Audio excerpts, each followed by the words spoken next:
Movie के शुरू में हम एक बच्ची को बैले डांस करते हुए देखते हैं। डांस क्लास के बाद वो अपनी बड़ी सी गाड़ी में बैठकर अपने महलनुमा घर की तरफ बढ़ जाती है और इस वक्त पर हम नोटिस करते हैं कि 6 लोग इस एबिगेल नामी बच्ची पर नजर रखे हुए थे। वो गाड़ी का पीछा करते हुए इसी तरह एबिगेल के घर एंट्री भी कर लेते हैं, जिसके बाद ये लोग इंजेक्शन लगाकर उसे बेहोश भी कर चुके थे। लेकिन असल मिशन उसे यहाँ से निकालकर बाहर ले जाना था और बच्ची के डैड के घर आने पर ये लोग तकरीबन पकड़े ही जाने वाले थे, पर अपनी होशियारी दिखाते हुए सभी की नजरों से बचकर वो एबिगेल को किडनैप करके एक ओल्ड मेंशन में ले ही आते हैं, जहां पहले से ही इस किडनैपिंग का मास्टरमाइंड लैम्बर्ट उनका वेट कर रहा था। उसने प्लान किया था कि वो एबिगेल की किडनैपिंग के बदले उसके अमीर डैड से $50 मिलियन की मांग करेगा। पैसे मिलने के बाद वो इन सबको इनका हिस्सा, जो तकरीबन हर एक के पास $7 मिलियन आता, वो देकर इन सबको इनके इस काम से छुटकारा दे देता। पर तब तक के लिए 6 लोगों के इस पूरे ग्रुप को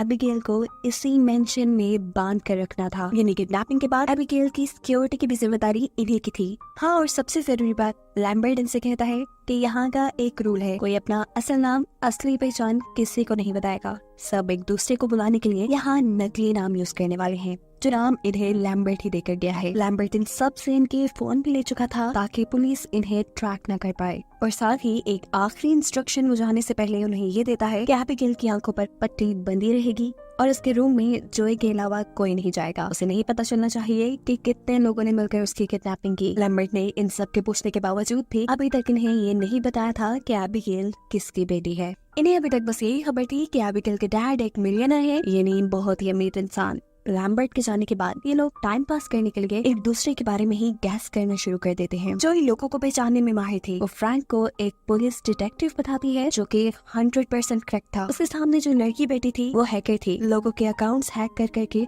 पैसे की कमी तो नहीं थी उसके पास, बस तुमने थ्रिल के लिए मिशन चुना है। सही कह रही हूँ ना? और ये मस्कुलर मैन, तुम्हें अपनी ताकत दिखाने का बड़ा शौक है ना? तुम जरूर एक गुंडे हो। ड्राइवर, तुम्हारे बारे में गेस करने की जरूरत है। तुम अपनी अच्छी ड्राइविंग स्किल्स की वजह से हमारे साथ हो। एंड एट लास्ट स्नाइपर, तुम्हारी हरकतों से तुम मिलिट्री वाले लगते हो। सबके बारे में तो उसने अच्छा गेस कर लिया था, पर अब खुद की बारी थी, जिस पर फ्रैंक बोलता है, तुम भी तो मिलिट्री में थी, ड्रग्स की लत ने तुम्हें कहीं कभी नहीं छोड़ा, तुम्हारा बेटा भी तुमसे दूर हो और इस वक्त इसीलिए तुम इतनी ज्यादा ही कैंडीज खाती हो। ये सारी बातें सुनने के बाद जोई एबिगेल के रूम में जाती है और उसकी आंखों पे बंधी पट्टी हटा देती है। इन्हें उसने लैम्बर्ट का एक रूल तोड़ दिया। एबिगेल बहुत ही ज्यादा डरी हुई थी। उसे रिलैक्स करने के लिए जोई से पिंकी प्रॉमिस कहती है कि ना तो मैं तुम्हें कोई नुकसान पहुंचाऊंगी और ना ही तुम्हें किसी और से नुकसान होने दूंगी। बातों ही बातों में इनके दरमियान का बॉन्ड काफी अच्छा हो जाता है। जोई बताती है, एबिगेल, मेरा तुम्हारे जितना ही एक बेटा है। एबिगेल को ये सुनकर अच्छा लगा था। वो कहती है, जरूर आप अपने बेटे से प्यार करती होंगी, पर मेरे डैड वो थोड़े अजीब है, गुस्से वाले हैं, खतरनाक है, मेरे से उतना प्यार नहीं करते जितना वो पहले करते थे।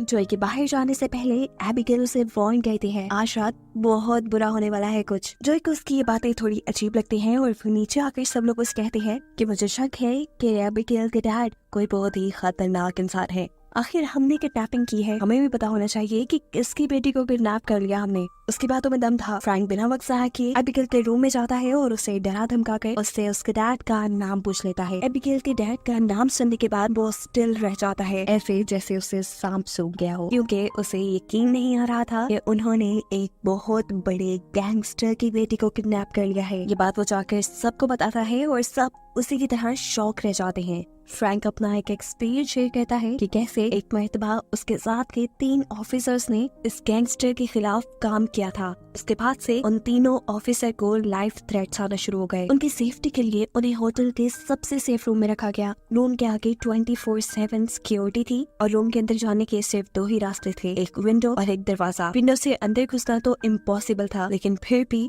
जब सुबह को दरवाजा खोला गया तो अंदर से तीनों ऑफिसर्स की लाशें मिली। इससे वो खूब अंदाजा लगा सकते थे कि अब उनके साथ क्या होने वाला है।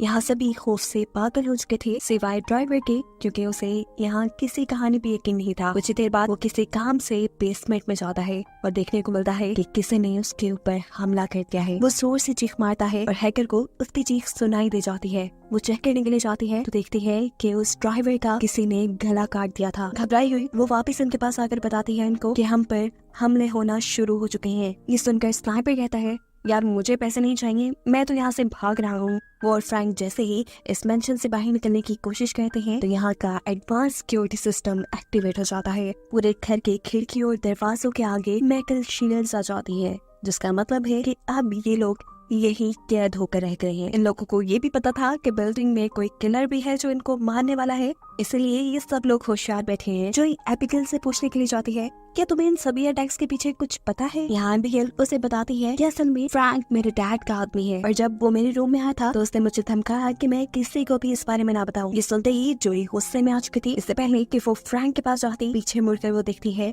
कि स्नाइपर का भी मर्डर हो चुका है। उसको इतनी बुरी तरीके से मारा गया था कि मानो उसका मुंह नोचा गया। जोई और भी ज्यादा डर गई। वो अब गन पॉइंट पे फ्रैंक को रख लेती है। फ्रैंक उसे समझाने की कोशिश करता है कि वो बच्ची हमारे साथ खेल खेल रही है, वो झूठ बोल रही है, लेकिन जोई इसके बात पे यकीन करने वाली नहीं थी। इसी चीज के ऊपर लड़ते लड़ते ये कब एबिगेल के कमरे के सामने आ गए इन्हें पता नहीं चला। एबिगेल इन्हें लड़ता हुआ दिख रही थी और साथ साथ अपने हाथों से हथकड़ियां उतार रही थी, और अगले ही सेकंड वो एक भयानक वैम्पायर में बदल चुकी थी। उसे देखकर ये लोग डर जाते हैं। फ्रैंक उसे गोली मारता है, लेकिन एबिगेल अपने आप को कुछ ही देर में हील कर लेती है। ये देखकर सब डर गए। बाहर आकर जल्दी से वो उसे उसके कमरे में लॉक कर देते हैं। एबिगेल को देखकर इन्हें काफी सारी मिस्ट्री समझ आ चुकी थी कि सिर्फ एबिगेल ही नहीं, उसके डैड भी एक वैम्पायर है, इसलिए सब उससे डर कर रहते हैं। और अभी तक जितनी भी किलिंग्स यहाँ हुई है वो सब के सब एबिगेल करती है। इन्हें अगर जिंदा रहना था तो इन्हें एबिगेल को मारना था। कोई गार्लिक पकड़ लेता है तो कोई लकड़ी से शार्प एज वाले वेपन्स बनाता है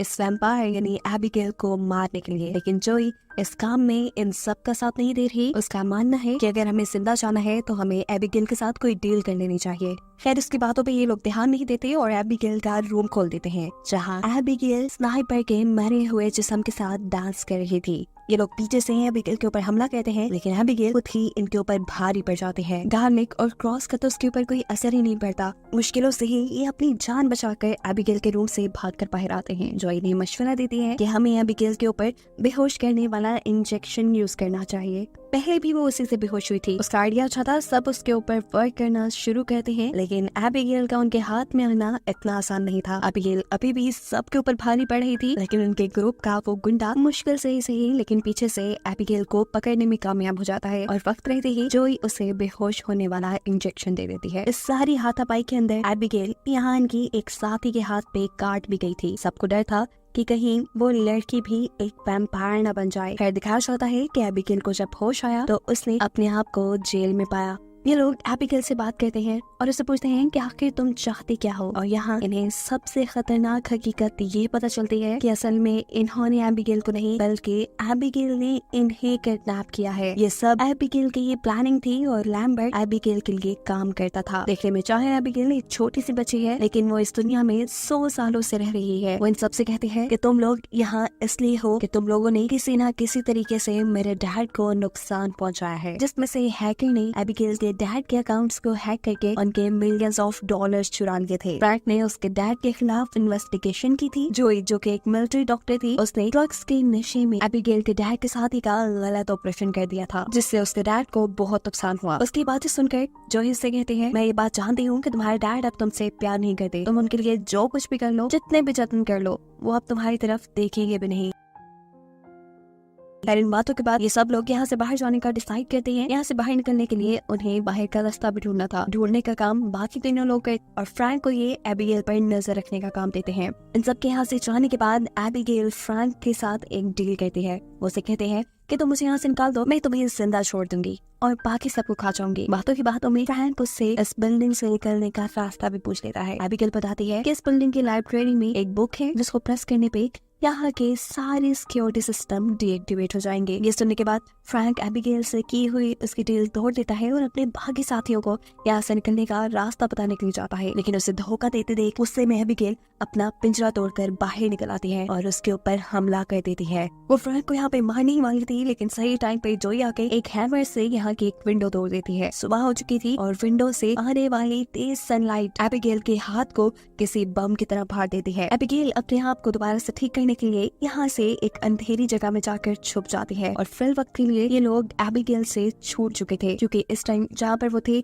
वहाँ पे सनलाइट आ रही थी। लेकिन कितना भी वक्त तो यहाँ रहते, रात तो होनी ही थी, एबिगेल से इनका सामना जरूर होना था। इन लोगों को यहाँ से बाहर निकलने का रास्ता ढूंढना ही था। ये लोग दो के ग्रुप में डिवाइड होकर जब यहाँ से बाहर निकलने का रास्ता ढूंढने की कोशिश करते हैं, तब एबिगेल उस लड़की का माइंड कंट्रोल करने लग जाती है जिसे उसने काटा था। अपनी पावर से एबिगेल इस लड़की को वैम्पायर बना देती है और सबसे पहले उसके अपने ही साथी को मारने का हुक्म देती है। उसके कहने पे ये लड़की ये काम कर भी चुकी थी, यानी अपने उस पार्टनर को मार भी चुकी थी। जोई जो दूर खड़ी है सब कुछ देख रही थी इससे पहले कि वो जोई को आकर मारती। जोई एक मिरर के जरिए इस लड़की के ऊपर सनलाइट रिफ्लेक्ट करती है, क्योंकि अब वो लड़की वैम्पायर बन चुकी थी। इसी वजह से वो सनलाइट के लगते ही एक बॉम्ब की तरह फटकर खत्म हो जाती है। सभी यहाँ पर मारे जा चुके थे। जो बचे थे वो था सिर्फ फ्रैंक और जोई। फ्रैंक यहाँ पे लाइब्रेरी में जाता है और एबिगेल की बताई हुई किताब से एक दरवाजा खुलने में उसको मदद मिलती है। अंदर एक कंट्रोल रूम था जहाँ पे इन्हें लैम्बर्ट बैठा दिखाई दे जाता है। फ्रैंक बिना वक्त जाए के लैम्बर्ट को शूट कर देता है, लेकिन लैम्बर्ट खुद ब खुद उससे हील हो गया, यानी लैम्बर्ट भी एक वैम्पायर है। वो फ्रैंक को बताता है कि आज से 2 साल पहले उसे वैम्पायर में बदल दिया गया था और उसके बाद से वो एबिगेल के लिए ये काम कर रहा है। वो हर ऐसे आदमी को एबिगेल के लिए पकड़ के लाता है जिसने एबिगेल के डैड का किसी तरह से नुकसान किया हो, जिसके बाद एबिगेल इसी मेंशन के अंदर लोगों को मैनिपुलेट करके इमोशनली उनके साथ खेल के उन्हें मार कर अपने आप को सेटिस्फाई करती है। अब लैम्बर्ट भी एबिगेल के लिए इन नौकरों जैसा काम करते करते थक चुका था। वो एबिगेल से छुटकारे के लिए फ्रैंक का साथ चाहता था। फ्रैंक का साथ उसे कुछ इस तरह चाहिए था कि वो सबसे पहले फ्रैंक को मार कर उसे एक वैम्पायर में कन्वर्ट कर देता। उसके बाद ये दोनों मिलकर एबिगेल को मारते, देन एबिगेल के डैड को, जो इस पूरी दुनिया के सबसे बड़े गैंगस्टर बने बैठे थे, जिसके बाद वो उसकी हर चीज के मालिक होते। फ्रैंक को उसकी ऑफर बुरी नहीं लगी थी, इसलिए फ्रैंक उसकी बात मान जाता है। लैम्बर्ट उसे पहले बाइट करता है और फिर उसे अपना खून पिलाकर उसे एक वैम्पायर में बदल देता है। वैम्पायर बनते ही वो एक वेपन के जरिए यहाँ लैम्बर्ट के ही दिल में स्टैब करके उसे मार देता है, जिससे हमें ये बात पता चली कि फ्रैंक के दिल में लालच आ गया था। लैम्बर्ट के प्लान के मुताबिक एबिगेल के डैड की सारी दौलत वो अकेले ही हड़प करना चाहता था। फ्रैंक क्या फील कर रहा था कि वो वैम्पायर बन के बहुत ज्यादा ताकतवर हो गया है। उसके जिस्म पे जितने भी जख्म थे वो सब के सब खुद ब खुद हील हो चुके हैं। इससे पहले कि वो एबिगेल को मारने के लिए उसकी तरफ चाहता, एबिगेल डांस करती हुई उसके पास होता जाती है। इन दोनों के दरमियान में यहाँ लड़ाई भी शुरू हो चुकी थी और एबिगेल पहले जो सब पर भारी पड़ती थी, अब उसे फ्रैंक से लड़ने में मुश्किल हो रही थी क्योंकि फ्रैंक उससे बड़ा था। दूसरी तरफ हम जोई को देख रहे थे जिसे अब ये यकीन था कि वो भी जिंदा नहीं बचेगी। वो यहाँ से भागते हैं आखिरी मर्तबा अपने बेटे को कॉल करने के लिए। वो अभी फोन ही कर रही थी कि यहाँ पीछे से उसके ऊपर फ्रैंक हमला कर देता है। वो उसे मारता है, टॉर्चर करता है, लेकिन उसे खाता नहीं। उसके दांत काटने की वजह से हम देखते हैं कि यहाँ पे जॉय भी एक वैम्पायर बच गई है। इतनी देर में यहाँ एबिगेल भी आ जाती है, जो जॉय को वैम्पायर बनता देखकर उसके साथ डील कर लेती है फ्रैंक को मारने के लिए, बिल्कुल ऐसे ही जैसे फ्रैंक ने एबिगेल को मारने के लिए लैम्बर्ट से डील की थी। लेकिन कहानी में ट्विस्ट ये था क्योंकि जोई फ्रैंक के काटने से वैम्पायर बनी थी, इसीलिए फ्रैंक उसे कंट्रोल कर सकता था। वो यहाँ उसे कंट्रोल करके एबिगेल को मारने का हुक्म देता है। जोई उसकी तरफ बढ़ती भी है, लेकिन फिर एकदम से मुड़कर वो एक वेपन के जरिए फ्रैंक के ऊपर ही चढ़कर उसके दिल पे स्टैब करके उसे मार देती है। फ्रैंक भी पहले वैम्पायर्स की तरह फट कर मारा गया था और अब जो जिंदा थे वो एबिगेल और जोई। मरने की बारी जोई की थी, लेकिन एबिगेल उसे नहीं मारती क्योंकि पहले से ही जोई ने एबिगेल के साथ अच्छा बिहेवियर रखा था, इसलिए एबिगेल की जोई के साथ बॉन्डिंग हो चुकी थी। वो यहाँ जोई से कहती है, तुम आजाद हो, तुम यहाँ से जा सकती हो जोई। और हाँ, ये ना समझता कि तुम वापस आने के बाद एक वैम्पायर बनी रहोगी। तुम जिस वैम्पायर के काटने से वैम्पायर बनी थी वो मर गया है और अब जैसे ही उसके काटने के जख्म तुम्हारे ऊपर से ठीक होंगे, तुम पहले की तरह इंसान बन जाओगी। जोई खुश थी। वो यहाँ से बचकर भागने ही वाली थी कि इतने में ही यहाँ एबिगेल के डैड एंट्री कर लेते हैं। उनको तो फ्री में अपना डिनर मिल गया था, वो इसे पकड़ कर खाने ही वाले थे, लेकिन यहाँ एबिगेल अपने डैड को रोक लेती है और कहती है, डैड आप इसे नहीं खाएंगे, इसने मेरी जान बचाई है। इस टाइम उसके डैड उसकी बात मान लेते हैं और जॉय से कहते हैं कि 1 सेकंड से पहले यहाँ से बाहर चली जाओ, इससे पहले कि मेरी नीयत खराब हो। जॉय भी यहाँ से भाग जाती है और कहानी के लास्ट सीन में हम उसे एक नॉर्मल जिंदगी गुजारते हुए देखते हैं और इसी के साथ ये कहानी यहाँ खत्म हो जाती है।